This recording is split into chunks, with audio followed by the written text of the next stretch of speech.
Ethan was in love with his older sister's friend. Clara Lou was 6 years older than him, so he kept his crush carefully hidden. Until one night, under dim lights, he couldn't resist stealing a kiss while she was drunk.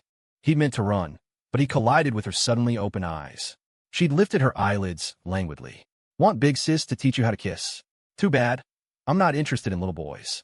But he'd summoned his courage. "So you think I'm too young? It's okay, I'll grow up." She'd paused, then smiled.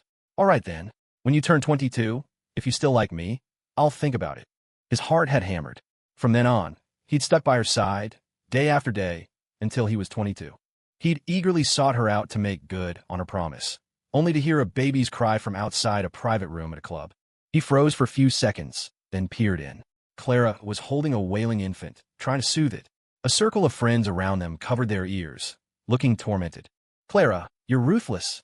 To reject that Ethan one, you actually found a baby to trick him into thinking you're a mom." Ethan's mind went blank. What else could I do? Clara's voice had that familiar soft lilt. "He's 22 today, here to collect on that old promise." "You dislike him that much?" "He's actually pretty great, handsome, obedient, totally devoted to you." "It's not about liking him or not." Clara's voice suddenly dropped. "You all know who I've always had my heart set on." The room went quiet for a moment, then erupted in knowing laughter. "Jason Shun. No wonder. I tell you, you just overthink things. With your looks, who wouldn't be crazy about you? You think Jason wouldn't agree? You're just too timid."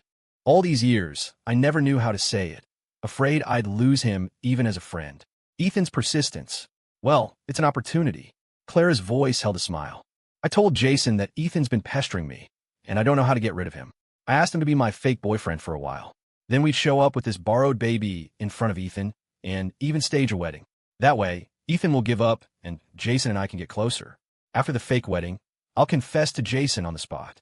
Hearing Clara's two birds, one stone plan, everyone marveled, some even slamming the table in approval. Amidst the laughter, no one noticed Ethan standing outside. The cake box slipped from his hand, hitting the floor with a dull thud. He no longer had the courage to push open the door. Numbly, he turned and fled. Rain poured heavily outside the club. Ethan ran, letting the downpour ruin his carefully styled hair. So, Clara had never liked him. It had all been his own wishful thinking. He'd fallen for her at first sight when he was 14. School had just ended, and his sister hadn't come to pick him up. A few punks had cornered him in an alley. It was Clara who'd passed by, taught those thugs a lesson, and saved him. He'd cried until his eyes were swollen. Clara had comforted him gently, handed him 2 chocolate bars, and teased with a smile, "Little crybaby, you've got snot bubbles coming out. Come on, I'll take you home." That day, Ethan had tasted the sweetest chocolate of his life, and for the first time, he'd fallen for someone. Because of his sister, Olivia one, he saw Clara almost every day. His youthful infatuation grew like wild summer vines. He learned to make packed lunches, preparing over a dozen for Olivia to take to school, just so Clara might eat his food.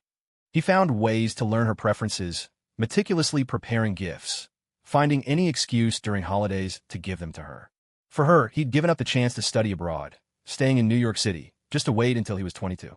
He'd waited 8 years, thinking he could finally be with her. But only today did Ethan learn that his affection to Clara was nothing but a burden. He didn't know how long he ran before he finally calmed down. Trembling, he pulled out his phone and dialed his sister, Olivia. "Liv," his voice choked, "I've thought it over. I'm willing to go study abroad. And that girl you mentioned last time, I'm willing to meet her." For years, everyone in their circle knew Ethan was chasing Clara. Every time Olivia saw him so desperately pursuing her, she looked like she wanted to say something but held back. Then she'd subtly try to introduce him to other girls, hoping he'd give up on Clara. This girl abroad was the 18th one she'd suggested. Olivia said this girl was beautiful and smart, no less than Clara, and since he was studying design, a few years of advanced study abroad would be perfect. Thinking back, Olivia probably knew all along who Clara's heart belonged to and was just trying to help him cut his losses. The other end of the line was silent for a few seconds. You know everything." Ethan closed his eyes, rain mixing with tears on his cheeks. "Does she really like Jason Shun that much?" "Yes." "Then I wish her all the best." He wiped his face. "And I'll do as she wishes. I won't like her anymore." Back home, Ethan mechanically opened his suitcase and started packing. His phone vibrated, the screen lighting up. "Clara Lou, why didn't you come?" He stared at the message for a long time, until a second one popped up. "Clara Lou, Ethan, I have a boyfriend. We even have a baby, and we're getting married soon.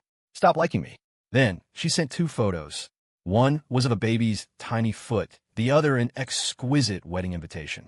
Ethan stared at the screen for a long time, then replied with 2 words. Okay. After sending it, he tossed the phone onto the bed and pulled an old metal box from the depths of a drawer. Inside were movie ticket stubs, amusement park passes, her old test papers he'd secretly kept, the basketball jersey she'd given him. All memories related to Clara from the past 8 years. He picked up the box, walked out, and without hesitation, dumped its contents into the trash. Meanwhile, in the private room at the high-end club, Clara Lou stared at her phone, frowning. She'd expected him to be angry, to confront her, but she hadn't anticipated such a calm reaction. What did he say? A friend leaned over, then widened her eyes. Just okay? Something's not right. Another friend mused, stroking his chin. Knowing how crazy Ethan is about you, he shouldn't be this calm. The group was puzzled, but soon, someone had a thought and a look of realization dawned. Holy crap. Could he have come by earlier and overheard our conversation at the door? He already knows the baby is fake, the wedding is fake, so he's just pretending to be unfazed. Hearing their analysis, Clara's frown deepened. Given Ethan's past behavior, after waiting so many years, finding out she liked someone else, and had a child, should have made him cause a huge scene. His calmness had to mean he knew the truth and was playing hard to get, pulling a strategic retreat. Several friends immediately agreed with this theory, offering advice. In that case, Clara, just keep up the act with Jason. This is a rare chance to get closer to him. Ethan definitely hasn't given up yet. Once you two are really together, he'll have no choice but to quit. Exactly, Ethan's attitude doesn't matter. What's important is that you strike while the iron is hot and win over your man. Once it's a done deal, all problems will be solved. As the group chatted excitedly, Olivia, when pushed, opened the door, her gaze falling directly on Clara. Clara, come out. I need to talk to you about Ethan. He went crying to his sister. Clara lazily lifted her eyes, about to speak, when her phone rang. Clara, are you free now? Weren't you saying you needed to put on a show for your friend's little brother? I thought we could pick out some baby stuff together, make it look more convincing. Hearing Jason Shun's gentle voice, Clara agreed without a second thought. She immediately stood up to leave, tossing a single sentence to Olivia. Next time, I'm busy today. Just a few minutes. Seeing her hurry off, Olivia tried to stop her, but was blocked by a few friends. Forget it, Olivia. Clara's rushing off to meet the guy she likes. Don't hold her back. Yeah, you know she likes Jason. She's waited so many years for a chance to confess. You should stop trying to set your brother up with her in the future. Hearing their dissuasions, Olivia frowned. That's not what I meant. She had wanted to tell Clara that her brother had come to his senses, planned to study abroad, and wouldn't bother her anymore. After a night's rest, Ethan went out and applied for his visa. The staff said it would take 2 weeks at the earliest for approval. After resting at home for a couple of days, his sister's birthday arrived. Olivia loved a lively party and threw one every year.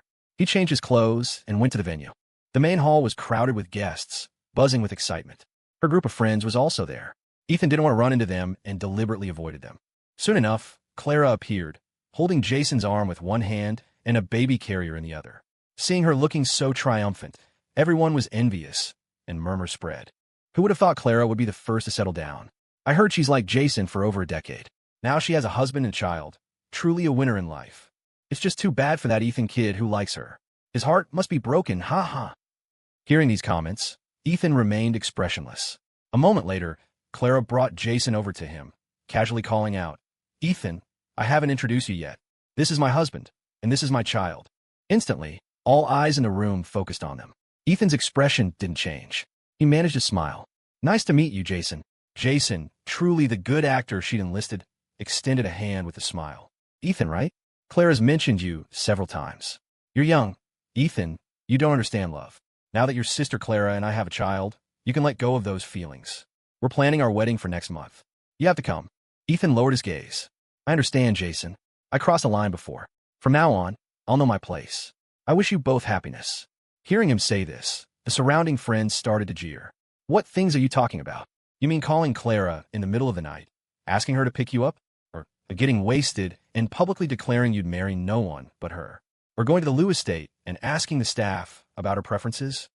Ethan, your sister Clara is a taken woman now. If you keep pestering her, you'll only embarrass yourself and the Wynn family. You need to be more sensible.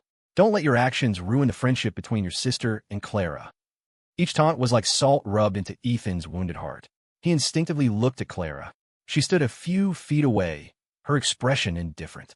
For a fleeting moment, he felt she had changed, no longer the Clara he remembered who would always look out for him.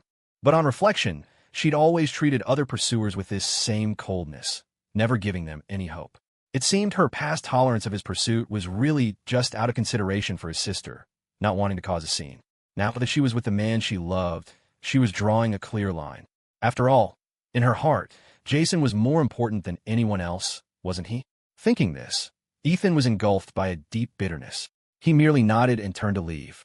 The birthday party was just beginning. Olivia, who had arrived late, was busy mingling with guests and hadn't noticed her brother. Clara, meanwhile, was eagerly and openly introducing Jason as her husband to everyone.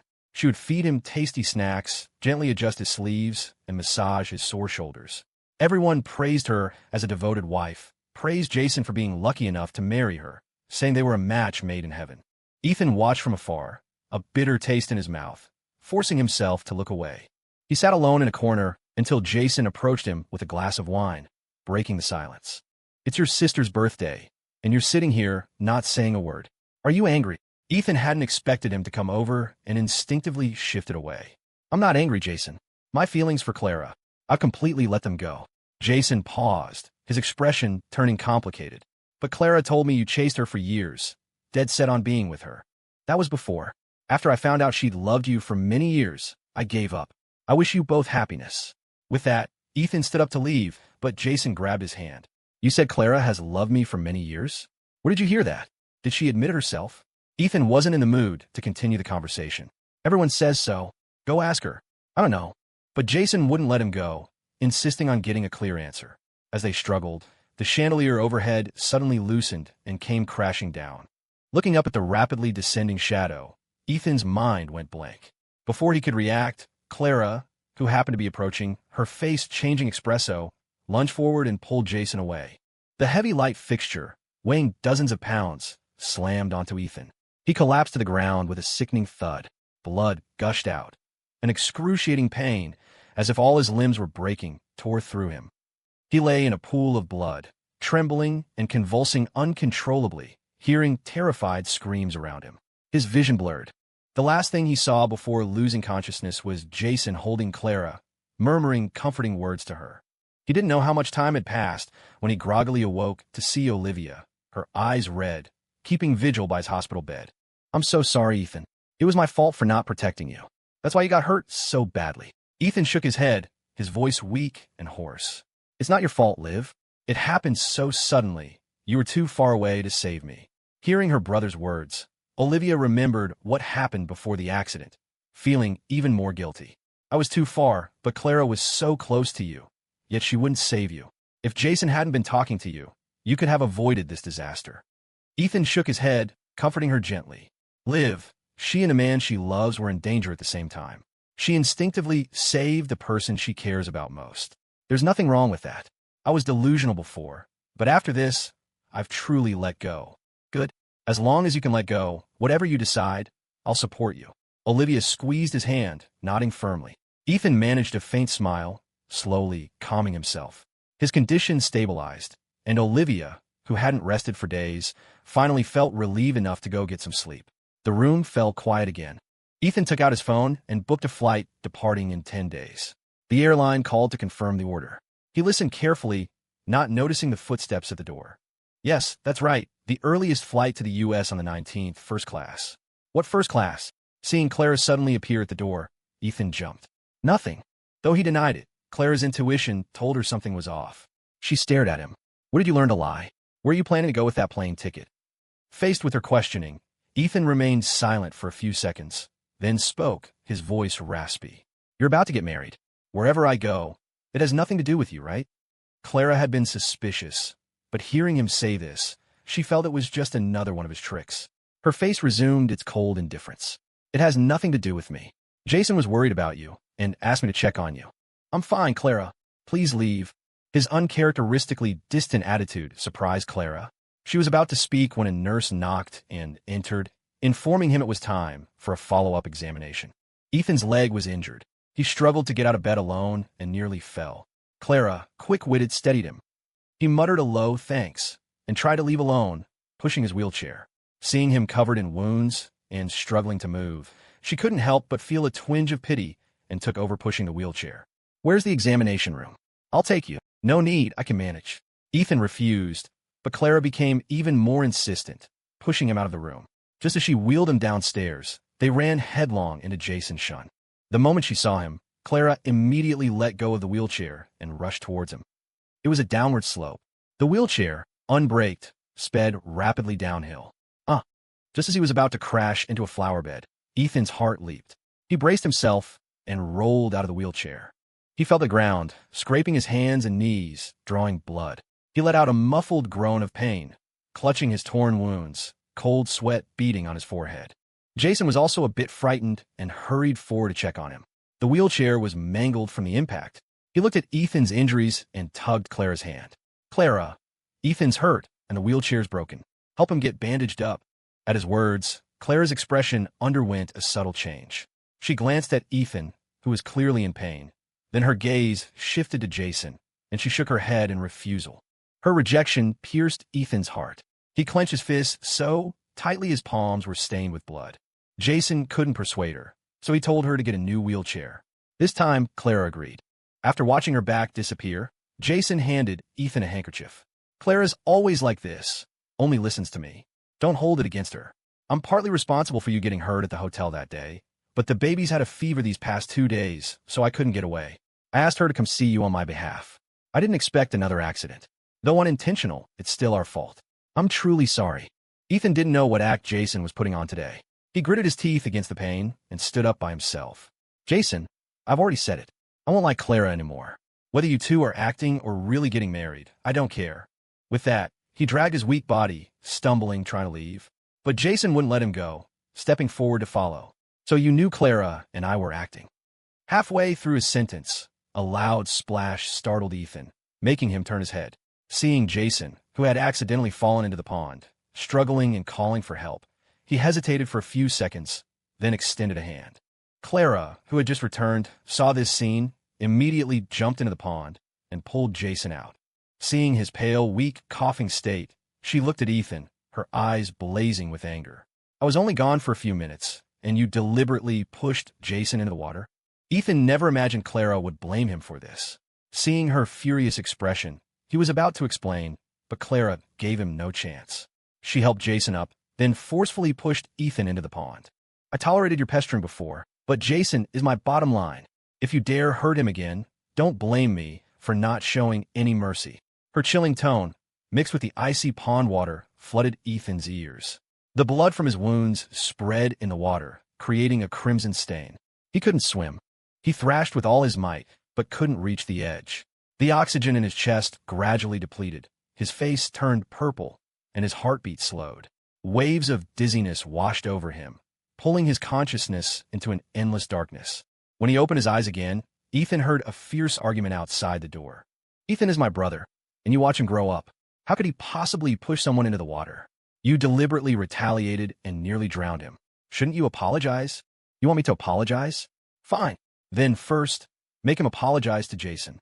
If he hadn't been so jealous and tried to harm Jason first, would I have lashed out for no reason? You care about your brother, and I care about my husband. If anything happened to Jason, Ethan could die 100 times and still not atone for it." Hearing Clara's furious outburst, Ethan felt a chill run through him, as if he'd been plunged into an ice cellar. He had been rejected by her countless times before, but never had he felt such despair.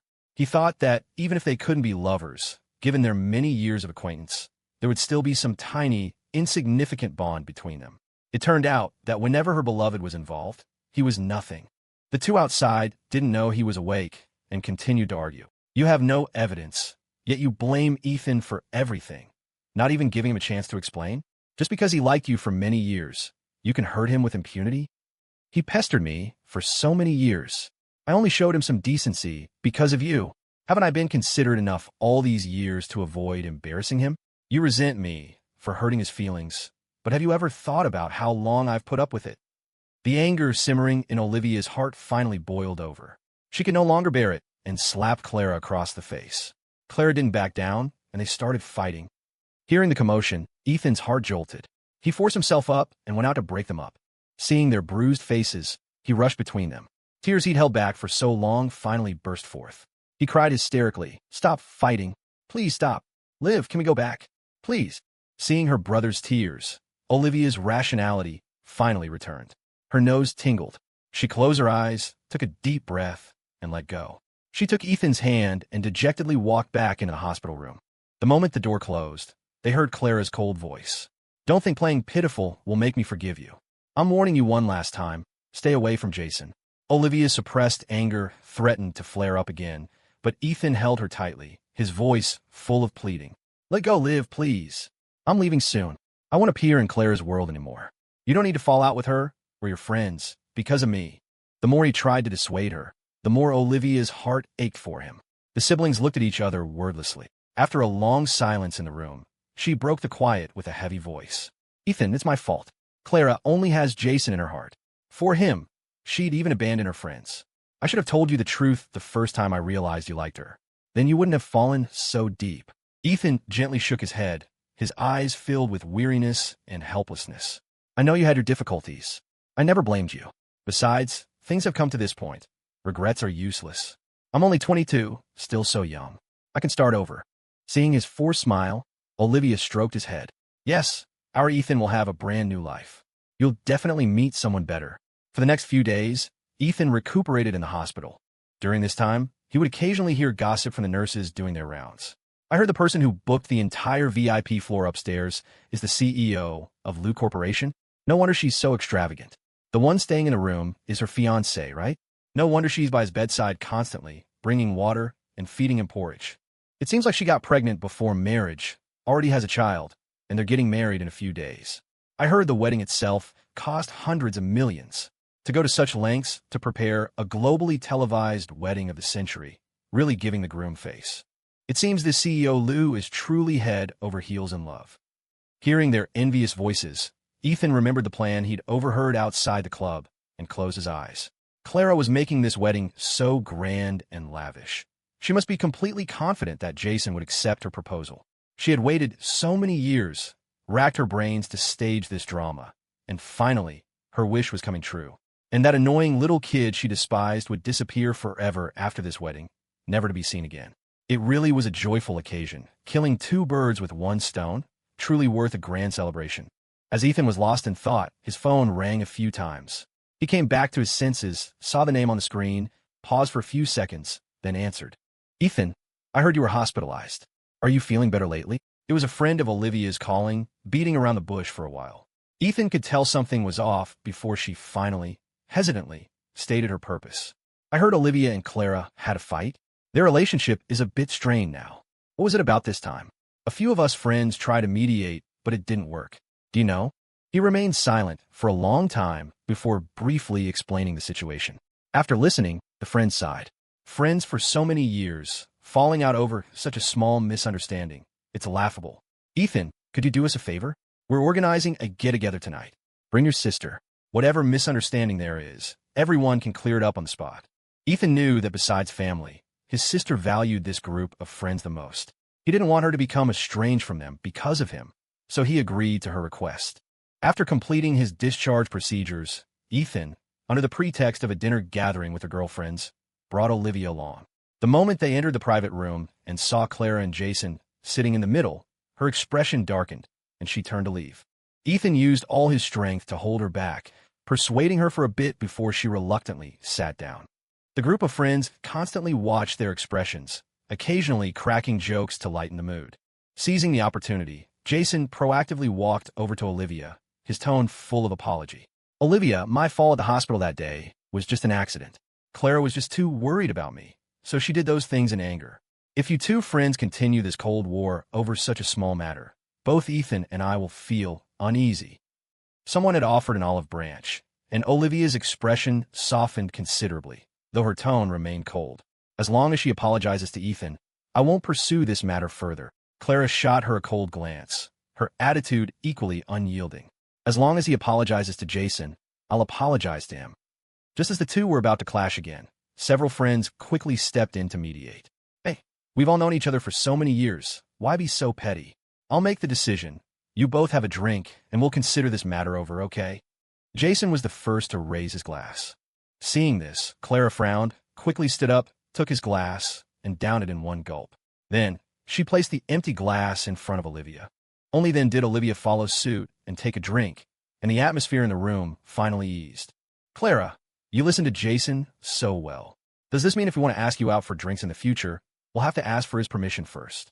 Faced with their teasing, Jason blushed slightly and inadvertently nudged Clara. A smile finally appeared on her face as she spoke leisurely. Jason can't drink much.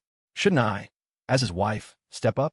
After we're married, it's only natural for me to report to Jason wherever I go and whatever I do. What's there to be surprised about? Hearing this from her, everyone in the room covered their mouths and giggled.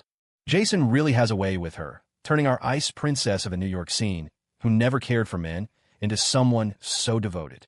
They're so lovey-dovey. Ethan sat aside, quietly listening to their banter, and found that it didn't hurt as much as before. Meeting Olivia's concerned gaze, he smiled faintly, signaling he was fine. Soon, everyone was clamoring to play games. Jason, not knowing how to play, lost more than a dozen rounds in a row. Faced with the entire table of drinks he was supposed to down as a penalty, Clara showed no impatience, smiling as she drank them all for him. Watching her drink glass after glass, tirelessly, Ethan silently stood up and went to the restroom.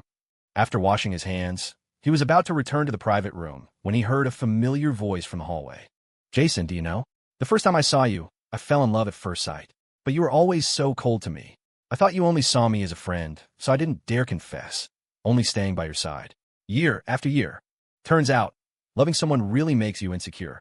Clara was drunk, leaning on Jason's shoulder. He supported her, his eyes full of tenderness. So, you came up with this plan, deliberately using Ethan as a front, to make me your boyfriend? You like me that much? Yes, I like you. I like you very much. My phone is full of your pictures. My notes app has all your likes and dislikes. I've had your WhatsApp chat pinned for over a decade. Every time you message me, I get so happy I can't sleep all night. I've also written you so many love letters. Can I show them to you someday? Having known Clara for 8 years, this was the first time Ethan had seen her display such a look of budding love. He silently listened to her drunken confession, vaguely recalling the times he had confessed his feelings to her. She would stare at him, her eyes clear, showing no hint of emotion. Back then, he thought that if he just persisted, he would one day warm her heart. But now he understood. Even if he waited another 8 years, 18 years, 28 years, he would never get his wish. A butterfly cannot cross the vast ocean. So how could he move a woman who loved another man? Ethan didn't linger. He returned to the private room alone. Olivia knew he wasn't used to such occasions, so after saying goodbye to everyone, she left with him. The siblings went downstairs and were about to hail a cab home when they suddenly saw a commotion ahead.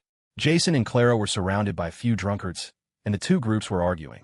He didn't know what was said, but Clara got furious, grabbed a beer bottle from a table, and smashed it over one of the drunkards' heads. The few thugs were instantly enraged and swarmed them. In an instant, the entire lobby descended into chaos. Curses and screams were incessant. Bottles and chairs flew everywhere. Seeing the chaotic scene, Olivia's face darkened. She uttered a single sentence and rushed forward. Ethan, go upstairs and get help. Ethan's heart pounded with fear. He quickly turned back to call for assistance. By the time he returned with a group of people, he saw one of the thugs, head bleeding profusely, pick up several bottles and hurl them at Jason, who was cowering in a corner. His heart leaped into his throat. His eyes widened as he saw Clara unhesitatingly rush forward. She threw herself onto Jason, shielding him with her own body from all the attacks. Blood spurted out like a fountain, staining her white blouse red. Witnessing this firsthand, Ethan froze on the spot, his breath catching. He watched her, battered and bruised, still standing protectively in front of Jason, not retreating an inch. His heart clenched violently. Only at this moment did he finally believe that Clara's love for Jason had indeed reached the point where she was willing to sacrifice her life for him. He was dazed for a long time. When he came to, he found himself in the hospital. The light above the operating room had just gone out. A doctor emerged, wiping sweat from his brow, his voice filled with relief. The surgery was successful. By the way, is Jason the patient's husband? She kept muttering his name while unconscious. We recommend this gentleman stay with her in the ICU. Talk to her often to keep her attention. She'll wake up faster. Hearing this news, the group of friends urged Jason to hurry to the ICU to be with her. After watching him leave, Ethan tugged Olivia's sleeve. Liv, let's go home. Olivia paused for a few seconds, then nodded and left with him. Back home, Ethan took out his suitcase and began packing his things. Watching him bustle about, Olivia felt uneasy and kept helping him, observing his state. Ethan knew what she was worried about. His face was calm. Liv, stop staring at me. I'm fine. I'm leaving in a couple of days. We won't see each other for a long time. I'll miss you. You have to visit me often, okay? Olivia's heart ached. She ruffled his hair as she usually did. Of course, I'll visit you whenever I have time. And I need to see how you're getting along with that friend of mine. For the next few days, Ethan stayed home, busy preparing to go abroad, seeing no one. The day before he left, Olivia got drunk at Clara's bachelorette party. He received a call and went out to pick his sister up. He soon arrived at the Liu family's mansion and rang the doorbell. A moment later, the housekeeper opened the door and led him to find Olivia. In the past, to see Clara often, Ethan would tag along with his sister whenever he had the chance, so he knew his way around. But having not been here for a month, stepping into the mansion again, he felt a sense of unfamiliarity. The villa was festooned with lights and decorations, with double happiness symbols pasted everywhere, creating a festive atmosphere. The few towering pine trees in the courtyard were gone, replaced by large rose beds. The decor had also been completely revamped. The rooms were filled with wedding supplies and countless cute dolls and ornaments. The housekeeper recognized Ethan. As they walked, she chuckled and explained, "Young Master One, Miss Liu has been incredibly busy preparing for the wedding. You haven't been over in so long. You almost don't recognize the place, do you? Didn't you say before that those pine trees were very lush and you liked them? Unfortunately, Mr. Shen didn't like them much, so Miss Liu had them cut down. A bit of a pity, isn't it? The furniture and style in the rooms have also been changed to Mr. Shen's preferred color scheme. Doesn't it look much better? Miss Liu also said that from now on, everything in the house will be according to Mr. Shen's wishes. I really didn't expect Miss Liu to change so much after getting married. It seems she really likes Mr. Shen, doesn't she?" Ethan listened quietly, his voice light. "Yes, she likes him very much. Everyone can see that." They passed through a long corridor to the lounge, which was incredibly noisy. Ethan didn't want to go in, so he called his sister to let her know he'd arrived. Soon, the room door opened. Clara emerged, supporting a very drunk Olivia. Seeing Ethan, her expression froze for an instant. Ethan's face was calm as water as he politely greeted her. Olivia rubbed her bleary eyes and waved at Clara, her voice thick with drunkenness. Tomorrow, your wedding. I won't be there. I have to go see someone off." Halfway through her sentence, she passed out. Clara frowned. "What does your sister have to do tomorrow? She's not even coming to my wedding." Ethan knew Olivia meant to see him off at the airport, but he didn't want Clara to know he was leaving. He shook his head, feigning ignorance. Maybe she's busy with something, or maybe she's just drunk talking. With that, he supported his sister and was about to leave, but after a few steps, he was called back. "What about you? Will you come to the wedding tomorrow?" Ethan's steps faltered, his gaze hardening slightly, but his tone was resigned. "My sister doesn't want me to go, and you probably don't want to see me either, right? So I won't go. I'll just wish you a happy marriage and a long life together here. I might not have another chance to offer my blessings in the future." Hearing his words, Clara's heart leaped. Might not have another chance to offer blessings in the future? What does that mean? She couldn't understand it. Instinctively, she wanted to call him back and ask, but Jason's call came through. She hesitated for a few seconds, then chose to answer the phone. "Clara, don't drink too much today, or if you're late tomorrow." Okay, don't worry." Hearing her gentle, coaxing tone, Ethan smiled silently and took Olivia home. He slept dreamlessly. When he woke up, it was already 8 o'clock. After breakfast, his sister drove him to the airport. The plane was scheduled to take off at 11. Seeing there was still time, he specifically reminded Olivia, "Liv, you should go to the wedding now. They must be waiting for you. I'll call you to let you know I've arrived safely." Olivia looked at her watch, sighed, and nodded in agreement. After seeing her off, Ethan walked into the boarding gate alone and got on the plane. Just before takeoff, as he was about to turn off his phone, Clara's call suddenly came through. He froze for a moment, then pressed hang up.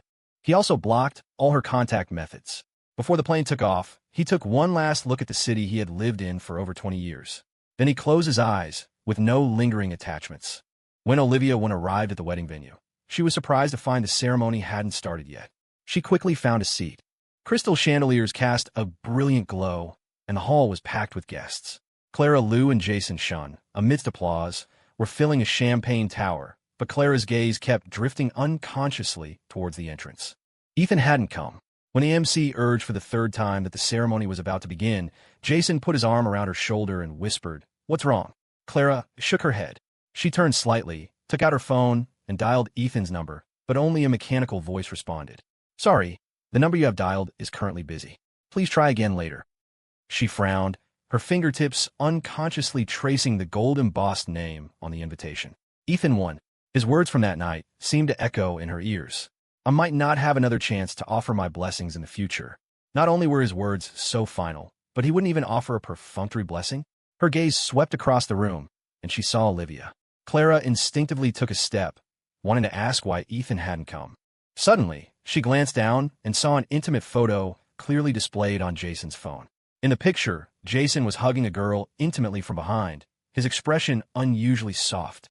But the mirror selfie perfectly obscured the girl's face. She didn't know who it was, but Clara knew it definitely wasn't her. Jason was currently chatting with someone else, and hadn't noticed the photo was visible. Clara's hands and feet turned icy cold. Countless suspicions arose in her mind. While Jason wasn't looking, she quickly tapped the phone screen. The photo disappeared, revealing a messaging app interface. The contact was labeled "My Sweetheart." A message Jason had just sent was glaringly visible. "Baby, everything is going according to plan. Soon, everything of Clara's will be ours. Remember, you're my only bride." The woman on the other end replied, "Of course I believe you, honey. Once I get my hands on the Liu family assets, I'll definitely marry you. Making you act with Clara Liu, you've really suffered." Before she could read all the messages, Jason's phone screen suddenly went black. Clara looked up and met a pair of panicked eyes. The plan was exposed. Jason panicked. He thought his scheme was flawless, never expecting such a huge slip-up.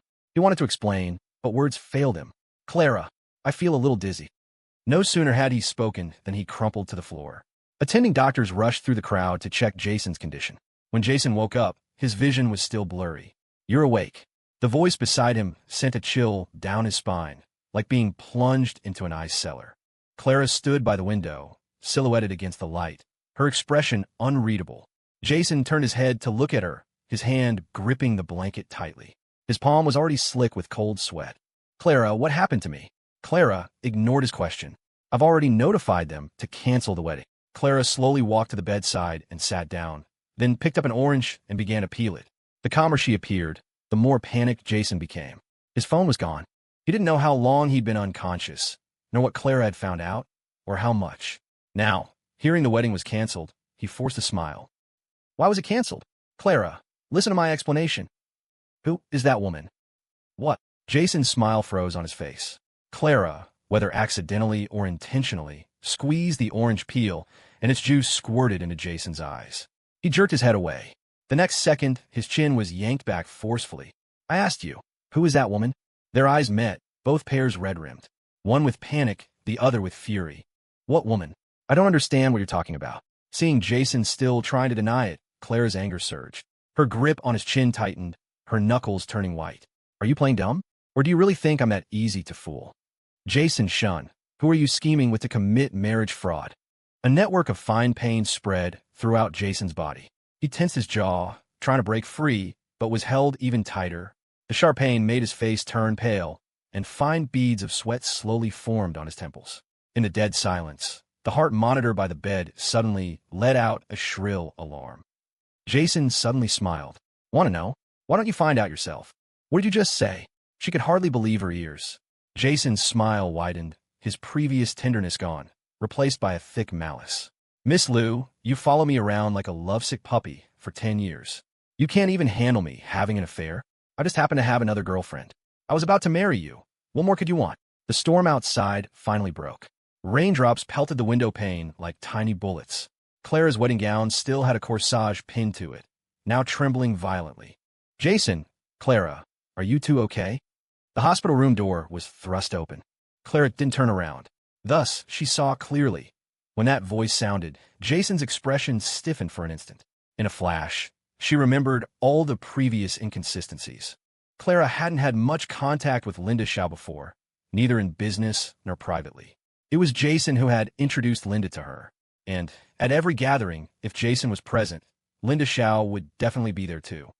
She finally released Jason's chin. After the whiteness faded, a bright red fingerprint remained. So it was her. Linda Xiao, oblivious to the atmosphere in the room, walked straight in, instinctively wanting to check on Jason. Her hand stopped midway in the air. Then, as if realizing something, she changed direction and draped her arm over Clara's shoulder. "Were you so nervous about getting married that you fainted? Look how worried Clara is." She grinned, patting Clara's arm a couple of times, presenting the perfect image of a good friend. But after she spoke, no one in the room responded. Jason had kept his head down since Linda walked in, his messy hair falling over his face. Linda's fingers curled unconsciously a few times. Then she looked at Clara again, meeting a pair of deep, dark eyes. "What's wrong?" Her head involuntarily tilted back slightly. Clara's gaze was too oppressive. Linda felt sweat break out on her back. "So it was you." In a flash, Linda Xiao leaped back, dodging an oncoming slap. She seemed genuinely confused about what was happening, still asking, "Clara, are you muddled from all the stress?" "What was me?" The room reeked of disinfectant. Jason's fingertips dug into his palm, the pain keeping him lucid. He looked at Clara's bloodshot eyes and suddenly laughed, a sharp, grating sound like shattered glass. Jason violently pulled out his foredrip.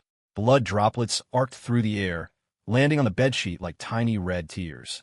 "Clara Lu, stop acting crazy here." The two women stopped their struggle, both staring at Jason on the bed. He threw off the blanket. "You guessed right. The one in the photo is Linda. We're just stringing you along to marry you and get your assets. That's nothing to you, right? Your family has been rich for so many generations. Losing one of your little companies doesn't matter." Clara's slap finally landed on Jason's face. She used all her strength, her knuckles instantly swelling and turning red. "So you've been using me all along? Those love letters, those photos, and you." Her bloodshot eyes turned to Linda Xiao, full of disbelief. "I treated you as a friend, and this is how you treat me?" Linda Xiao touched her swollen cheek, leaned against the door, and after a long silence, a smile spread across her face. She watched Clara's furious meltdown with amusement, shrugging. "You can't have it all, Clara. You were stringing Ethan one along while trying to marry the man you loved. Things don't work out that perfectly. So I just graciously helped you share the burden." As she spoke, Jason from the side grabbed a water glass from the bedside table and threw it at her. "You idiot. To think a fool like Ethan could like you for 8 years. The glass grazed her forehead. Blood mixed with water trickled down. His words dripped with scorn. "Right, you could go find him now, can't you? See if he's even willing to look back at you." Night had fallen.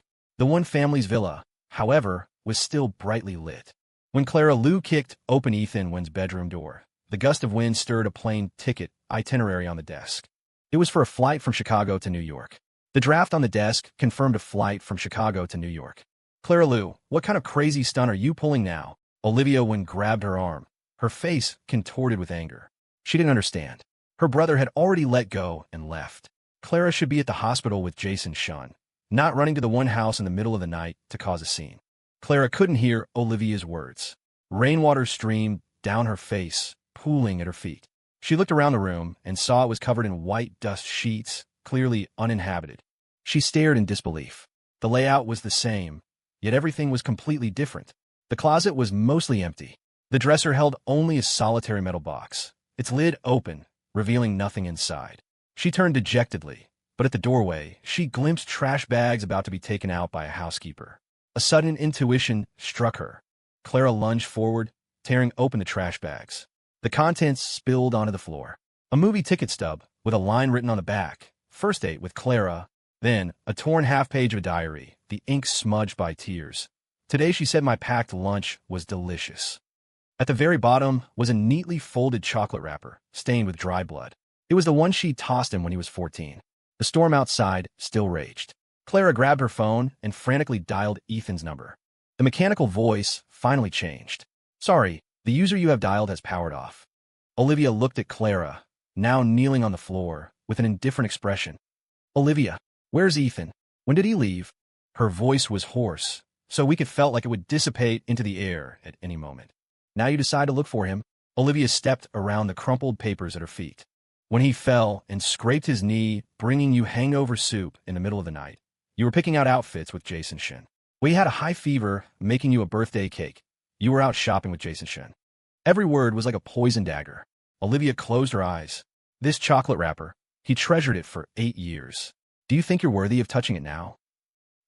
Clara's mouth opened feebly, her throat moving with difficulty, but she couldn't form a complete sentence. The wrapper in her palm suddenly felt scorching hot. The scene from the alley when she was 14 was terrifyingly clear. The boy, clutching the chocolate she'd thrown him, his school uniform stained red from his scraped knee. And now, the dark brown stain on the wrapper seared her eyes. Clara fell silent, still clutching those items. "I'm sorry." Olivia took a deep breath, desperately trying to suppress her inner fury.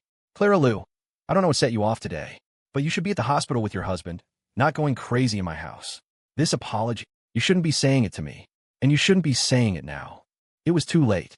At least, Clara clung desperately to the closing door, rainwater mixing with sweat on the floor.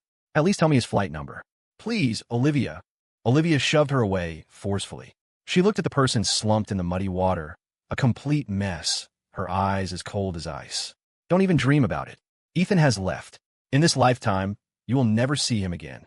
The rain gradually subsided, and the sky began to lighten in the east. In Clara's hand was a forgotten sketch. It depicted her wiping sweat at a basketball court, the date marked in the bottom right corner. It was a few days before Ethan's 22nd birthday, and also the last time he had smiled and called her Clara. In the hospital room, Jason Shun bit his fingers anxiously. Again and again, his lips and teeth were a bloody mess, but he was oblivious. He walked barefoot to the door, watching the bodyguard stationed outside, his eyes darting around. He returned to the bed, his fingers tapping an arrhythmic beat on the bed rail. Jason had been confined here for a week. Windows and doors were sealed, and guards were posted 24 hours a day. His phone had long been confiscated, and the TV in the room had no signal. It was a complete island. The rain outside had stopped, but his mood was gloomier than the weather. Vaguely, Jason heard a nurse's voice. Clara still arranged for a nurse to check on him daily. But this wouldn't do. He couldn't stay locked up any longer. A knock on the door. "Mr. Shin, I'm coming in." Jason quickly wrapped himself in the blanket. He listened as the nurse's footsteps approached. "Mr. Shun, it's time for your medication." A soft click, the sound of a pill bottle being placed on the nightstand. Jason peeked out from under the blanket, a weak smile on his face. "Could you give me a glass of water?" The moment the nurse turned, he swiftly snatched the phone from her pocket and hid it under his pillow. His expression unchanged, he patiently waited for the nurse to finish her checks and leave. The instant the door closed, Jason dove back under the covers and dialed a familiar number. "Linda, how much longer do I have to wait?" His voice was extremely low. "Clara has had me locked up here for a week. I haven't even seen her." A light laugh came from the other end of the line. "Relax, I've prepared the financial documents. Tomorrow, someone will expose Lou Corporation for falsifying accounts. Don't worry, you'll be out soon." Jason's nails dug deeply into his palm, his tone filled with chilling hatred. "You better keep your word. Not only that, for what she did to me, I want her reputation ruined." Linda Zhao's low voice came through the receiver, interspersed with static. She chuckled softly, her words full of confidence. "With the documents you provided, isn't that a piece of cake?" After hanging up, Jason deleted the call log, turned off the phone, and hid in the gap between the nightstand and the wall. Moonlight streamed through the curtain slit, illuminating his twisted smile. The next morning, the financial world exploded. News of Lou Corporation suspected of financial fraud. Stock price plummets 20%, flooded all major social media platforms. The Lou Corporation's board of directors urgently convened a meeting, demanding Clara provide a reasonable explanation immediately. At this moment, in Lou Corporation's conference room, accusations from shareholders flew thick and fast. A hot-tempered director was the first to speak, slamming his hand on the table. "Ms. Lou, what on earth is going on?" "The key issue is no longer what caused this," Director Zhang said with a calm expression. "If this is true, Ms. Lou, we hope for an immediate public audit of the accounts." "If it's true, why bother with an audit? Clara Lou must resign and take responsibility." Clara's face was ashen as she scrolled through the leaked documents on her tablet, her fingers flying across the screen. Every page bore Lou Corp's official seal, the data shockingly detailed. Only a very few people had access to these confidential files. The arguments buzzed in her ears. Her gaze suddenly stopped on a particular page. Every page at the bottom had her signature, Clara Lou, except this one. This one was signed by Jason Shun, purportedly on her behalf. The upward flourish at the end of the last stroke was strikingly familiar. Clara had once, in her own office, painstakingly taught Jason how to sign her name. "Clara, look, do I look like you?" "Yes, very much so." At the time, she had pointed to that flourish and joked with Jason. Who would have thought he had been preparing such a grand gift for her all along? So that's how it is. Clara sneered, slamming the tablet on the table. Please give me 3 days. I, Clara Lou, guarantee here that I will give everyone a clear explanation. Meanwhile, in Olivia Wynn's office, she was watching the news about Lou Corporation. Today, Lou Corporation, suspected of financial fraud, is under investigation by the SEC. Once the news broke, Lou Corporation's stock price plummeted, hitting the limit down at market open, a drop of 20%, causing widespread market concern. She expressionlessly turned off the screen, picked up her phone, and dialed a number. Linda Xiao stood before the floor-to-ceiling window on the top floor of the Lou Corporation building, overlooking the myriad lights of Chicago. The news report replayed in her office. Thinking of the problems Clara Lou would face, a cold smile touched Linda's lips. Just then, a knock on the door. Her assistant entered, handing her a file. Ms. Xiao, all procedures are complete. Lou Corp's core assets have all been transferred to your name. Excellent. Linda Xiao took the pen and signed her name with a flourish. Notify the PR department. I'm holding a press conference. That afternoon, the conference hall at the Chicago Financial Center was packed with reporters. Under the flashing lights, Linda Xiao, dressed in a wine-red pantsuit, wore a perfect smile. Regarding the recent rumors circulating online, I will provide a specific clarification. She lowered her head slightly, her tone sincere. Firstly, Mr. Jason Shun and I are merely ordinary friends. What's said online are all rumors. Secondly, Lou Corporation's crisis was entirely due to the previous management's decision-making errors. Xiao Industries merely made the right choice at the opportune moment. Furthermore, before she could finish, a recording suddenly played in the hall. Once Clara Lou has nothing, she'll understand who is most suitable for her.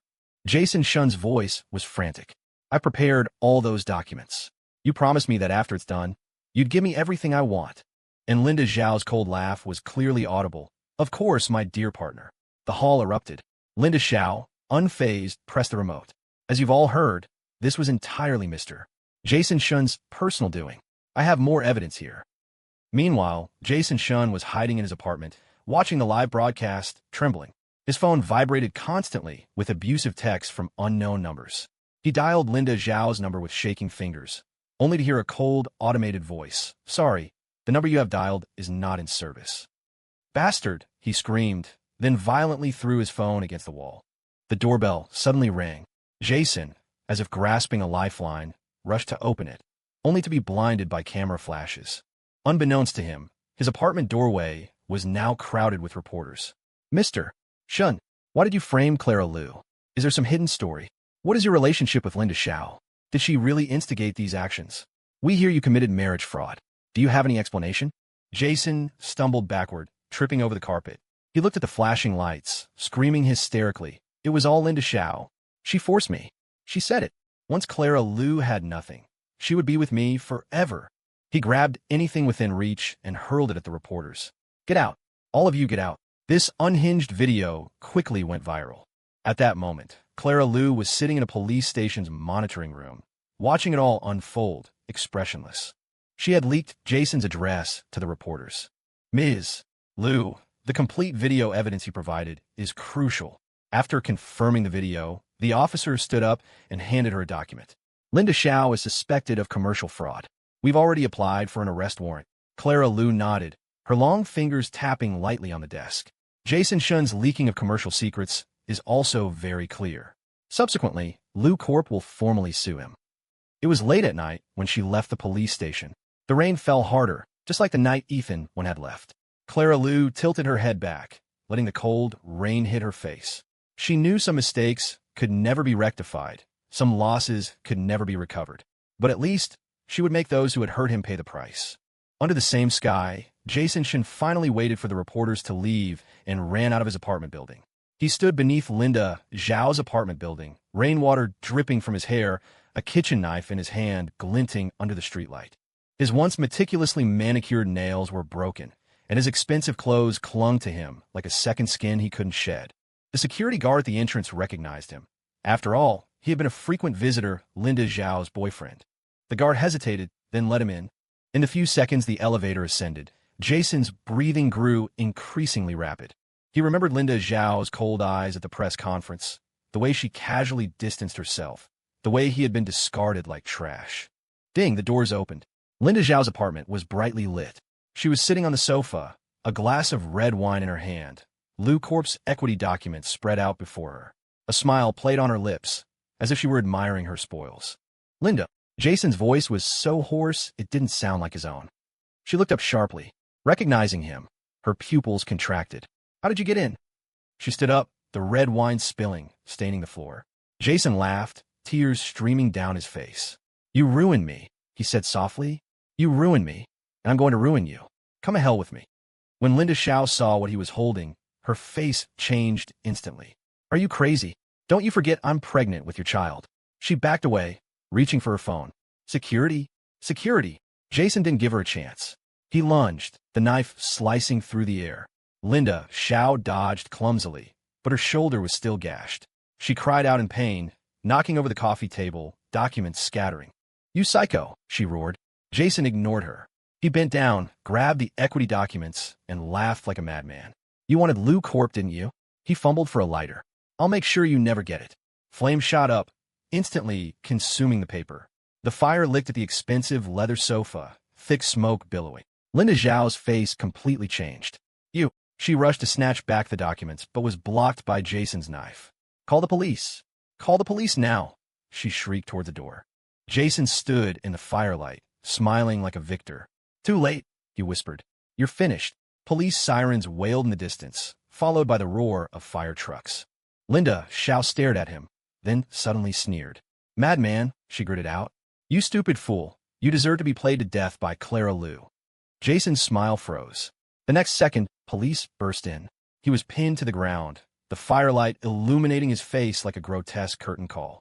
Linda Zhao stood aside, shoulder bleeding, eyes venomous, watching everything she had schemed for turn to ash. Ethan, did you see the news? Olivia's voice softened the moment the call connected. Clara Lou and Jason Sean. They're really finished this time. Ethan's calm voice came from the other end. Liv, I don't care anymore. The coursework here is really intense. I probably won't be able to come back to see you anytime soon. Olivia sighed, rose, and walked to the floor-to-ceiling window, gazing at the distant skyscrapers.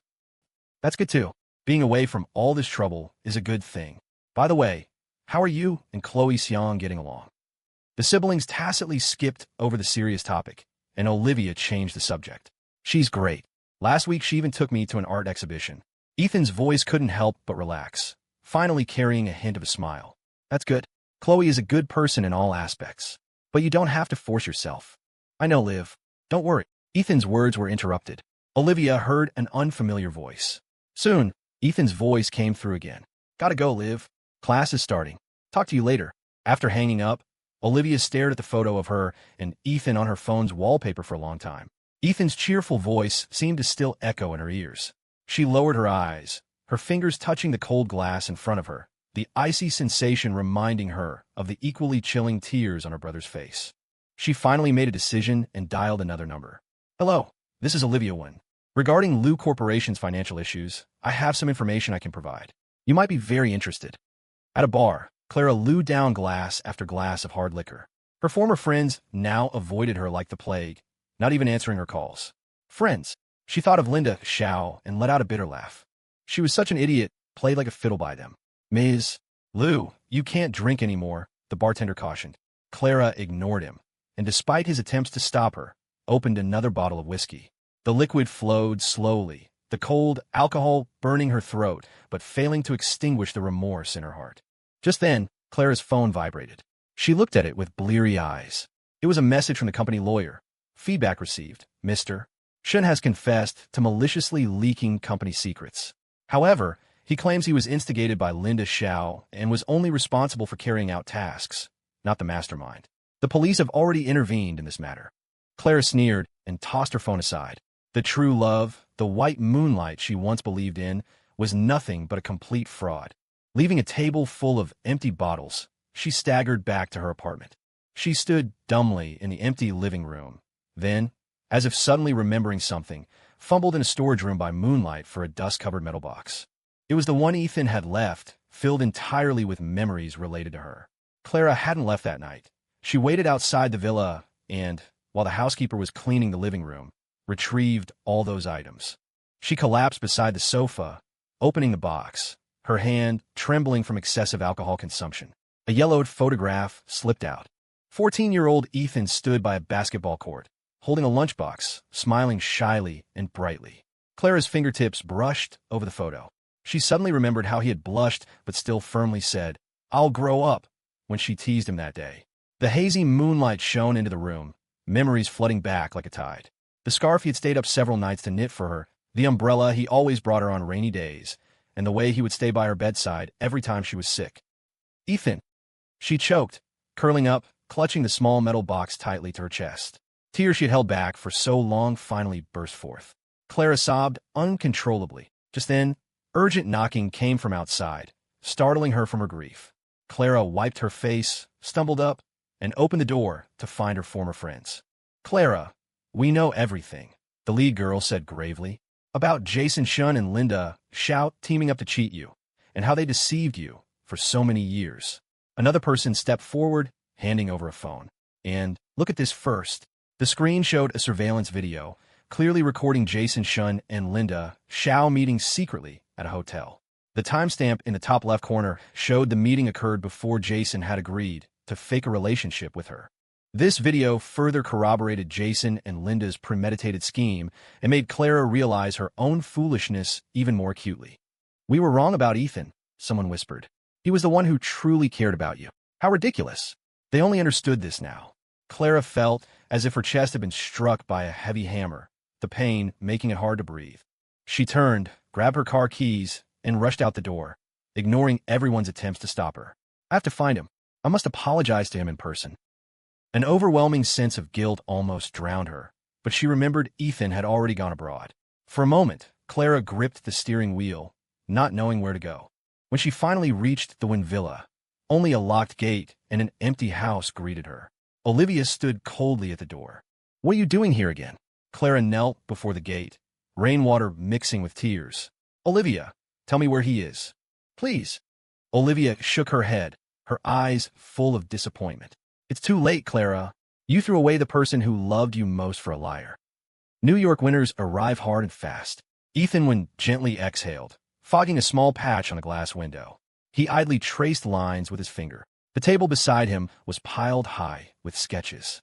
The mist gradually cleared. He turned back to stare at the incomplete butterfly on a design sketch, a charcoal pencil twirling in his fingers, finally drawing a heavy, long crack across it. "1. Your broken butterfly wings collection. Chanel pre-ordered all the sample pieces." Ethan's mentor, Sophia, hair disheveled by the wind, burst into the studio with champagne, but froze upon seeing the floor littered with crumpled sketches. "This is something to celebrate. You should be in the spotlight, or at a lively party, not holed up in here like a snail." Sophia put down the champagne and carefully stepped over the paper balls. Ethan seemed not to hear. He bent down and picked up a sketch stained with coffee, gold dust flaking off the butterfly wing. "Not enough. Pain," he murmured, his nails unconsciously digging into his palm, where a faint brown mark, an old scar, remained. A butterfly that truly breaks its cocoon should emerge with blood. Ethan wore long sleeves and pants, even in the warm room. Only his neck was exposed. The glass curtain wall reflected a new butterfly tattoo behind his ear, its broken wing perfectly covering the scar from the falling chandelier years ago. "Oh, Engel, you're here. Wonderful. I simply can't get one to look away from his work. Outside of class, he doesn't listen to me at all." "I know, Professor Sophia." The flamboyant woman clutched her chest, and after a dramatic pronouncement, confidently entrusted her student to Engel. "Eat something. A designer collapsing from hunger at his workbench isn't a headline we want." Ethan finally deigned to lift his gaze from his sketches. Chloe Xiong, or Engel, as Sophia called her, leaned against the doorframe, holding 2 paper cups in one hand and an insulated bag in the other. Her cuffs were still smudged with glue from an architectural model. Ethan, however, smelled food. She pulled out one insulated container after another from the bag. Shrimp and eggs, cola chicken wings. All his favorite dishes. Watching her seriously arrange the food, Ethan remembered the first time he met Chloe Xiong. When he had just arrived in New York, when Chloe first appeared at his apartment door, Ethan had almost instinctively tensed up. "Mister, I'm Chloe Xiong, or you can call me Engel. Your sister asked me to look after you. For our first meeting, I brought a few things for you." The girl stood in the snow, a beige coat flattering her figure, holding a craft paper bag from which the edges of a few books peeked out. He hadn't taken it, just said coolly, "Thanks, but I don't need it. Books or care." Ethan could understand his sister's worry, but he had no energy for new acquaintances. "I can take care of myself. You don't need to bother, and I won't tell my sister." Chloe wasn't annoyed by Ethan's dismissive attitude. Instead, she smiled. "Your sister said you like Eileen Chong. This is a Hong Kong edition of Half a Lifelong Romance. You can't buy in the States." Ethan's fingers curled slightly. He certainly remembered how much he once loved that book, even copying sentences from it in his diary. "Shijun, we can't go back." Back then, he naively thought his story with Clara Liu would naturally be different. But where in the world were there so many naturalies? "No, I don't read it anymore," he heard himself say, his voice so low it was almost drowned out by the wind and snow. "The person I am now, I don't deserve such good things." Chloe didn't move, just watched him quietly. Her eyes were very dark, but unlike Clara's condescending scrutiny, they were like a calm, gentle deep sea, capable of embracing all turbulent undercurrents. "Books aren't about deserving, only about wanting to read," she said softly, then leaned forward slightly, placed the paper bag on the shoe cabinet by the door, and stepped back. "If you change your mind, I live in the next building." Her figure disappeared down the hallway. After a long moment, Ethan closed the door, leaning weakly against it, breathing deeply. He thought he would cry, but when he touched his cheeks, they were dry. He wanted to shed tears, but his eyes only felt painfully dry. Later, Chloe didn't deliberately approach him. Ethan thought the matter had ended there, but he began to occasionally run into her at the library or coincidentally receive a cup of his usual black coffee. And one late night, when Ethan was working in his studio until dawn, his vision blackening from low blood sugar, a cup of warm, sweet-smelling milk was pushed in front of him. "Eat something." Chloe's voice came from above. Ethan looked up astonished. "How did you?" "Heard someone needed a free laborer, so I came." She handed him a glass of milk. "Don't worry, my hands are steady when dismantling models." He sipped the milk, hearing the rustle of paper, and couldn't help but look up. He saw her holding his design sketches, her gaze as focused as if she were admiring a magnificent building. "Here." She pointed to the pleated lines of a skirt. "If this were changed to an asymmetrical curve cut, wouldn't it look more like the moment a butterfly unfurls its wings?" Ethan froze. This was the first time someone had seen through the hidden metaphor in his broken butterfly wings. Those fractured lines, those deliberately imperfect elements, were his unspeakable pain. "Do you know why I chose butterflies?" Ethan suddenly asked. Chloe put down the sketch, her gaze falling on the tattoo behind his ear. "Because only after experiencing the pain of breaking the cocoon can a butterfly spread its wings and fly." "Right." Ethan's hand holding the pencil trembled slightly. 8 years of love had amounted to nothing but a joke. He thought he would be forever trapped in that dark, rainy night, trapped in the moment Clara chose to save Jason Shun and abandon him. "If you need me," Chloe said suddenly, "next week is Fashion Week. If your collection needs structural support from architectural elements, I can offer suggestions." She didn't expect Ethan's reply, didn't even look at him. She just sat there quietly, leaving the choice entirely up to him. Ethan's eyes flickered. Chloe's voice was soft, yet it was like a key, unlocking his tightly shut heart. But she merely stood at the door, patiently waiting for his invitation. The cold wind outside showed no signs of stopping. The once cold and desolate studio was now filled with the sweet aroma of milk. For the next week, Ethan prepared for Fashion Week. Daylight came and went. He yawned again. This was his third all-night. The closer it got to the show, the more dissatisfied Ethan became with his designs. The pile of crumpled paper at his feet was almost ankle-deep, and his body was screaming in protest. But this part still isn't right. Vaguely, Ethan heard a soft tap, tap. Turning, he saw Chloe standing by the door. When she saw him look over, she gave a little wave. He walked into her studio, looking around. Chloe's studio always had a scent of pine wood and pencil shavings. Drawings were spread across a long table, messy yet organized, impressively dominating the center of the room. Ethan couldn't help but tread lightly. Surrounded by countless intricate miniature models, he felt as if he'd stumbled into a land of Lilliputians. Suddenly, his gaze was drawn to a miniature glass conservatory by the window. The curve of its dome was strikingly similar to the butterfly wing curve in his designs.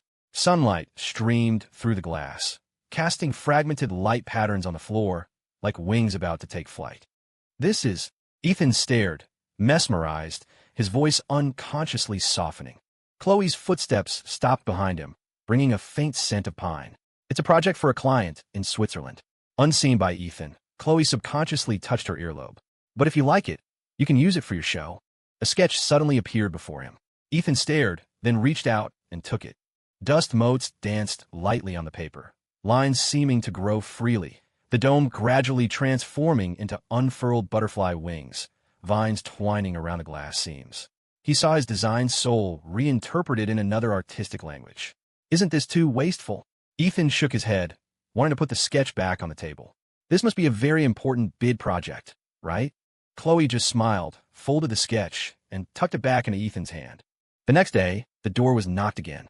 Ethan, with an anticipation he hadn't even realized, looked up sharply. Chloe walked in, snowflakes still clinging to her hair, a model cradled in her arms. The conservatory dome had transformed into an asymmetrical butterfly wing shape, each pane of glass etched with different butterfly patterns, refracting a rainbow of colors in the light. Most striking was the clumsily tied ribbon bow on the base, like an awkwardly perched butterfly. Ethan noticed the band-aid on her fingertip. First time tying this kind of bow. Her ears turned a faint pink, her voice so gentle it almost melted into the night. Part of my clumsiness. Warm light filled the room. Looking at her earlobe, Ethan, on impulse, asked, "Why are you so good to me? Is it because my sister asked you to?" Chloe was silent for a long time before finally saying softly, "Your sister did ask me to take care of you." In the silence of the room, heartbeats thudded loudly, one after another. Her fingers brushed the model, her voice clear and bright. "But I won't deny, I have my own reasons." Clara Lou stood on Fifth Avenue in New York, tiny snowflakes landing on her shoulders, quickly melting. She looked up at the giant Fashion Week billboard nearby. Ethan Wynn's name was prominently displayed. Things back home were still unresolved. Questions from her parents, pressure from a board, her lover's betrayal, her rival's mockery. Clara had tasted a coldness and disregard she'd never known. She sold some personal assets, handed her company over to a professional manager, threw everything to the wind, and flew to New York alone. "But, ma'am, you need an invitation for the show." A security guard blocked her path. Clara's fingers trembled. She had no invitation. She wanted to say she knew Ethan won, that she was here to see him. But when she opened her mouth, the words caught in her throat. Who was she? And what was she to Ethan won? Clara pondered her identity and found the only thing she could say was that she was the jerk who had hurt him deeply. Her shoulders slumped. Through the glass, she saw the brightly lit interior of the venue. Ethan, wearing a long black ensemble that looked more like a flowing tunic or an avant-garde piece than a dress, was talking with a tall, striking Asian woman. Clara saw the smile on his face, bright and genuine, a smile she hadn't seen in 8 years. She saw the woman lean in, whispering something in his ear, her fingers gently brushing the butterfly tattoo behind his ear. Ethan didn't flinch. Instead, he tilted his head slightly, making her touch seem more natural. Clara's heart felt like it was being squeezed by an invisible hand. She had once possessed all of this young man's love, yet she had crushed it with her own hands. Now, she could only stand in the wind and snow, watching through a pane of glass as he smiled at someone else. "Clara Lou?" A familiar voice came from behind. Clara turned to see Olivia when standing nearby, frowning. "What are you doing here?" Olivia's voice was icy. "Ethan has finally started a new life. Are you here to bother him again?" Clara's throat tightened. "I just wanted to see him." "See him?" Olivia sneered, unconsciously clenching her fists.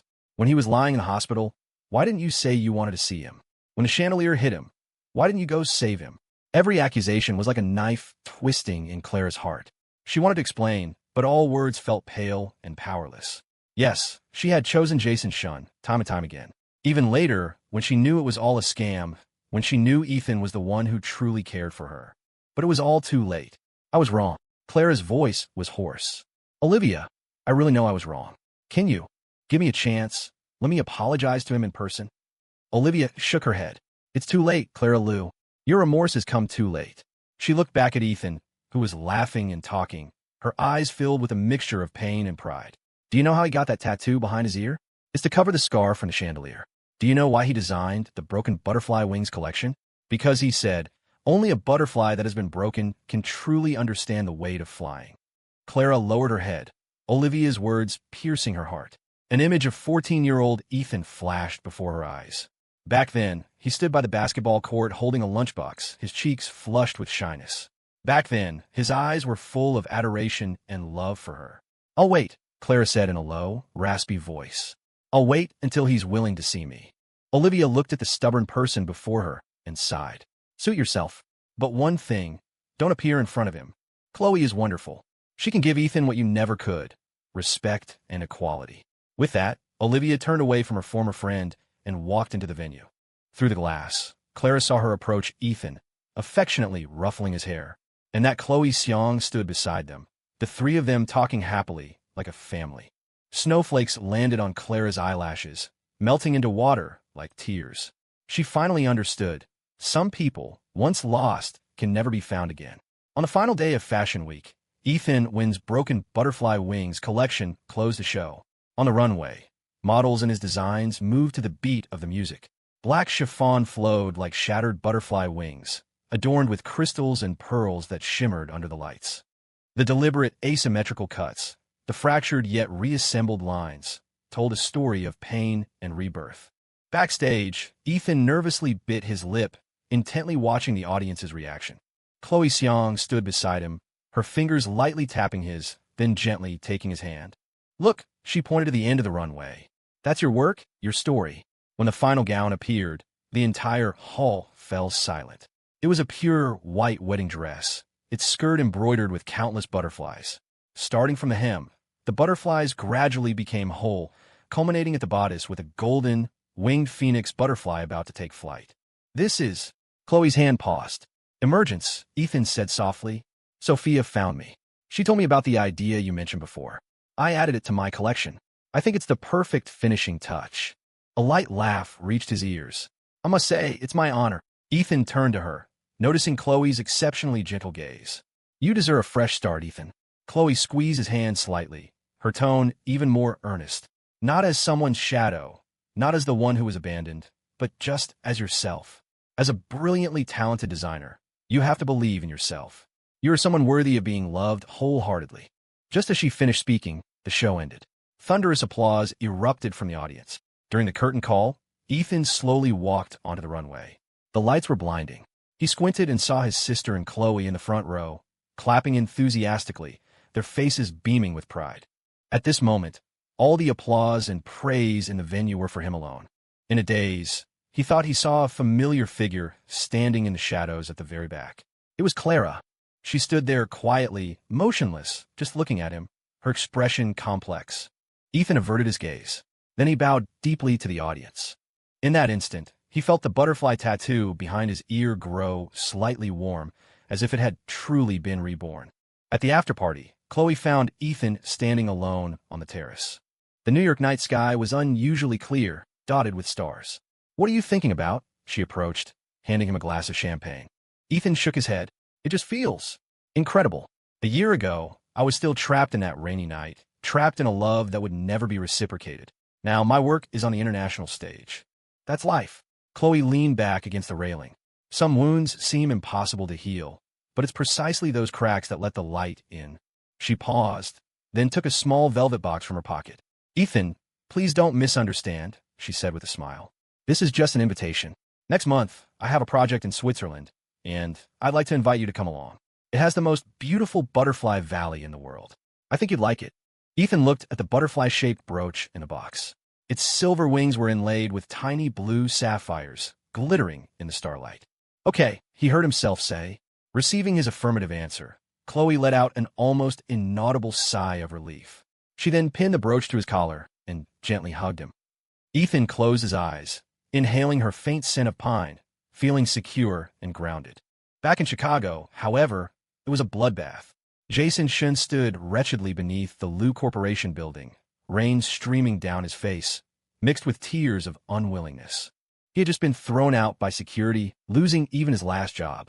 His phone vibrated incessantly with abusive texts from unknown numbers.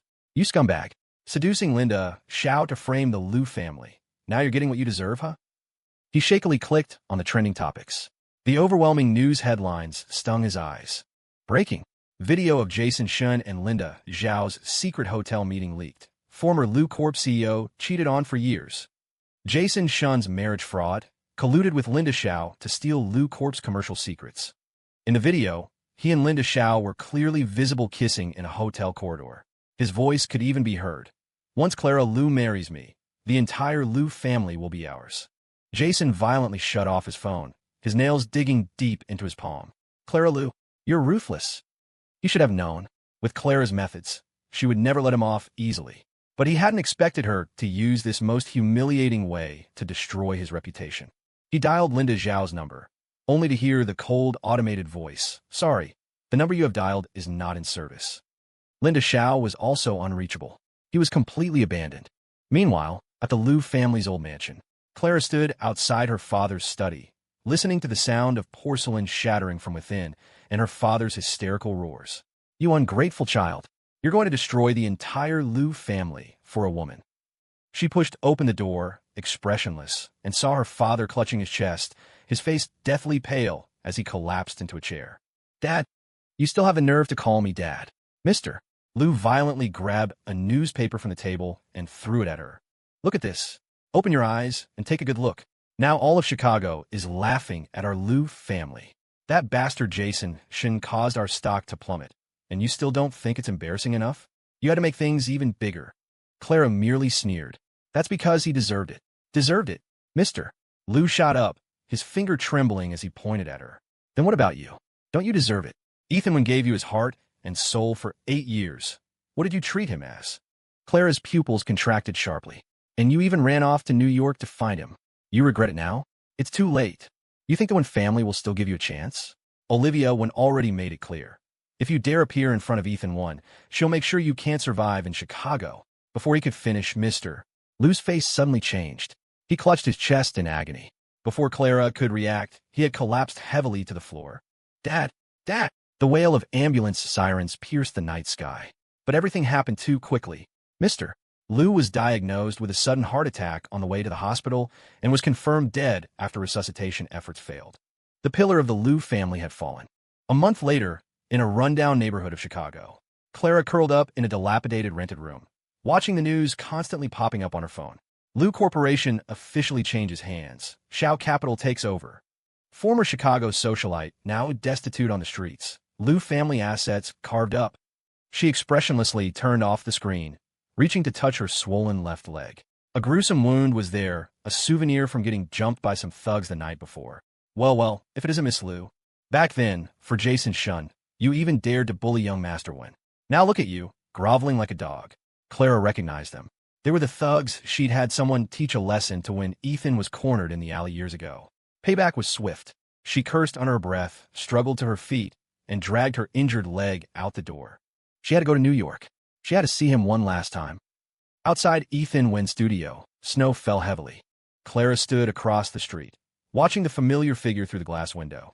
He was thinner than before, the butterfly tattoo behind his ear faintly visible under the lights. He was bent over a design sketch, occasionally looking up to chat and laugh with the woman beside him. It was Chloe Seong, the good friend Olivia Wen had praised to the skies. Clara's heart felt like it was being squeezed by an invisible hand. She had once possessed all his love, only to crush it herself. The snow in New York fell heavily. Ethan Wen tightened his coat, head down, hurrying across the street, his exhaled breath condensing and dissipating in the air. He had just left the studio, still holding a few design sketches, his fingertips red with cold. Suddenly, a familiar figure blocked his path. He stopped abruptly and looked up. It was Clara Liu. She looked more haggard than the last time he'd seen her, her eyes bloodshot, her brown coat soaked with snow. She looked like a ghost crawled out of hell. Ethan. Her voice was hoarse, as if she hadn't spoken in a long time. Ethan's fingers unconsciously tightened, the papers crinkling in his palm. Moo! His voice was colder than the swirling snow around them. Clara didn't move, just stared at him, her gaze filled with a possessive longing, as if trying to etch him into her very bones. I was wrong, she said. Ethan was silent for a moment, then suddenly laughed, his eyes turning red. Clara Liu, do you think that just because you say I was wrong, I should forgive you? His voice was so soft, it was almost lost in the wind and snow. Do you think I'll still be like before, foolishly standing there, waiting for you to come back? Clara's throat moved. She reached out to touch him, but her hand froze mid-air at his words. I just wanted to see you. Seen enough now? Ethan stepped back, creating distance between them. Then you can go. He walked around her, striding forward, but as they passed, Clara suddenly grabbed his wrist. Let go. Ethan frowned, using all his strength to break free. Ethan. Clara's voice trembled. I have nothing now. Ethan stopped, turned to look at her, his eyes as unfamiliar as if looking at a stranger. "So," he asked softly, "now that you have nothing, you remembered me and came looking for me?" Clara's pupils constricted violently. "No, Clara Lou." He cut her off, speaking each word clearly. "Your current situation is what you deserve. You brought this on yourself." He flung her hand away and walked into the blizzard without looking back. Clara stood rooted to the spot, snow blanketing her shoulders. She suddenly remembered many years ago, the Ethan one who stood at the alley entrance, his eyes red, waiting for her to turn back. The snow fell harder. Ethan crunched through the snow, hurrying, fine ice crystals clinging to his eyelashes. He heard footsteps behind him. Clara was still following him. Just as he was about to turn and scold her, a figure emerged from around the corner, a beige coat billowing in the wind. It was Chloe Xiong. She held a black umbrella, her gaze softening as it fell on Ethan's reddened nose, then instantly icing over when she saw the figure trailing behind him. "Ethan," she quickened her pace, tilting the umbrella to shield him from the wind and snow. Her eyes swept over his already white-knuckled fingers, and without a word, she took the design sketches from his arms. "Why did you come out without gloves?" Ethan visibly relaxed, his tense body easing. He moved a little closer to her. "I forgot." Clara stopped a few meters away. The two women's gazes clashed in midair. "And this is—" Chloe's tone was calm, but she subtly guided Ethan half a step behind her.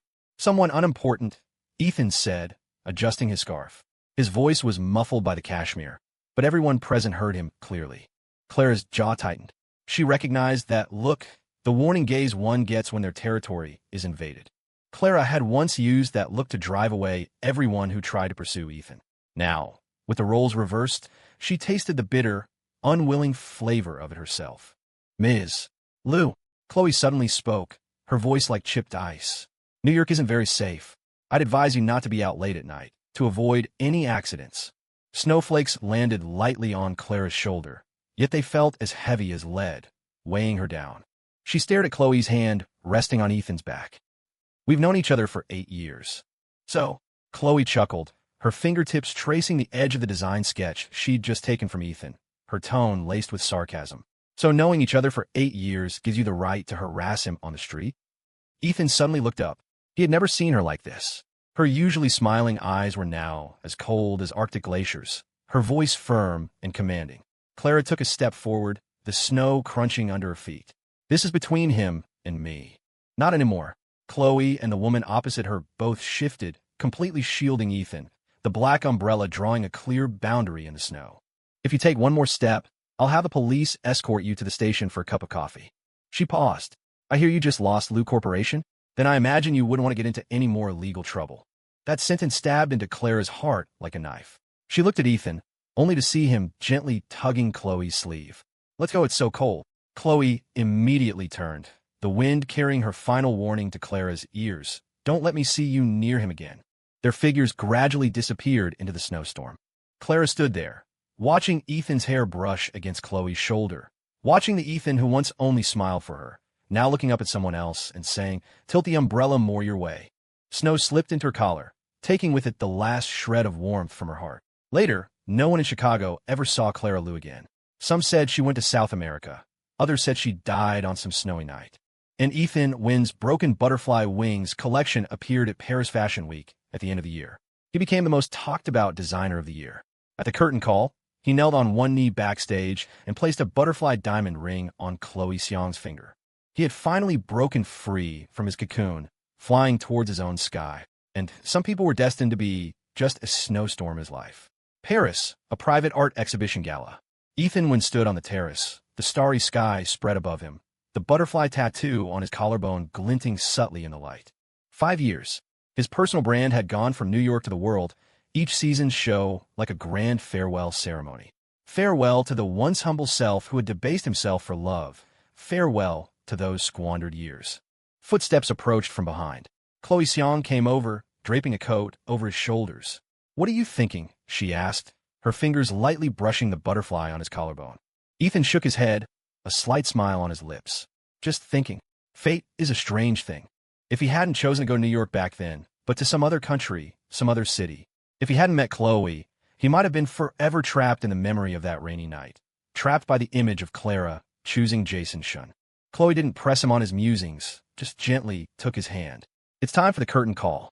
At the end of the runway, Ethan stood alone, a white ensemble as light as butterfly wings. The applause was thunderous, camera flashes like a galaxy of stars. He looked up at the night sky. The camera zoomed in on the butterfly on his collarbone, the tattoo covering his scar, the mark of his rebirth. He had finally flown through that storm. Late autumn in Paris. Fallen leaves carpeted the paths of Montmartre. Ethan stood before the floor-to-ceiling window of his studio, fingertips gently tracing the butterfly tattoo on his collarbone. Sunlight streamed through the glass, refracting off his diamond wedding ring, creating tiny light spots that danced like stardust on his manuscript. Mr. One, this is a delayed letter, Ms. Lou sent before she passed away. It just arrived today. The name hadn't been mentioned in front of him for a long time. He silently took the envelope and walked alone to the balcony. Inside was a stack of photographs. 18-year-old him, secretly watching her at the basketball court. 20-year-old him, staying up all night to knit her a scarf, his fingers pricked red by the needle. On his 22nd birthday, wearing a white outfit, standing at the club entrance, his eyes full of anticipation. The last photo was of his back during the curtain call at New York Fashion Week. On the back of the photo was a single line of writing, "If I could do it all over again, I would fall in love with you first." Ethan looked at the photos quietly, then suddenly smiled. Too late. He folded the letter into a paper airplane and tossed it out the window. "What are you looking at?" Warmth enveloped him from behind. Chloe's chin rested on top of his head. She held blueprints just arrived from Switzerland. The model of the butterfly observatory gleamed in the sunlight. "Thinking about going to London tomorrow to receive an award." He turned, the tattoo behind his ear brushing her lips. "Do you think my acceptance speech should mention the inspiration for broken butterfly wings?" Chloe smiled, kissing the diamond ring on his finger. "Of course. Mention how you turned scars into wings." Cheers suddenly erupted from the square below. They looked out the window. Children were running into the newly completed Butterfly Museum, its glass dome breaking the sunlight into a cascade of rainbow colors, pouring onto everyone's shoulders. In the midst of thousands of fluttering wings of light, he clearly saw his 14-year-old self. The boy standing at the alley entrance, clutching a chocolate bar, his knees scabbed over, was looking across the long years, smiling at the man he had become.